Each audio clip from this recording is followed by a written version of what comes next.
पुढची बातमी पाहूयात। वंचित बहुजन आघाडीने विधानसभेसाठी जवळपास 11 उमेदवारांची घोषणा केली आहे। रावेर, सिंदखेड राजा, वाशिम, धामणगाव रेल्वे, साकोली यासह 11 ठिकाणी आता प्रकाश आंबेडकरांनी उमेदवारांची घोषणा केली।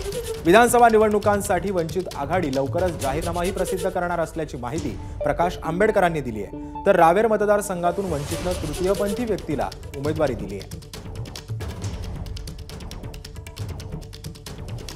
उमेदवारांना संधी मिळाली पाहिजे या दृष्टीने पहिली यादी ही जाहीर करतो आहोत।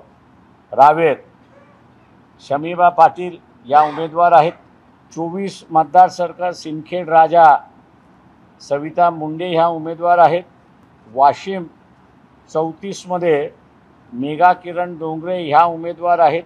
36 मध्ये धामणगाव रेल्वे निलेश विश्वकर्मा आहेत। 87 नांदेड साउथ फारुक अहमद, 88 लोहा शिवा नरांगळे, 109 औरंगाबाद ईस्ट विकास रावसाहेब दांडगे, 222 शेवगाव किसन चव्हाण, 286 खानापूर संग्राम कृष्णा माने ही पहिली यादी आम्ही त्या ठिकाणी जाहीर करतो। भारत आदिवासी पार्टीचे असणारे चोपडा मतदारसंघातील उमेदवार अनिल जाधव आणि गोंडवाना पार्टीचे असणारे महाराष्ट्राचे जे प्रमुख आहेत हरीश विखे हे नागपूरमधल्या रामटेक मतदारसंघातून त्या ठिकाणी लढणार आहेत।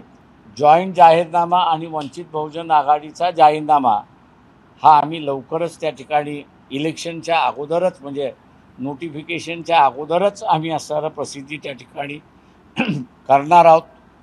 आम्ही महाराष्ट्रामध्ये जे असणारा एक आघाडी उभी करतो आहोत या आघाडीला आम्ही असणारा मुद्दामून आत्तापर्यंत नाव दिलेलं नाही।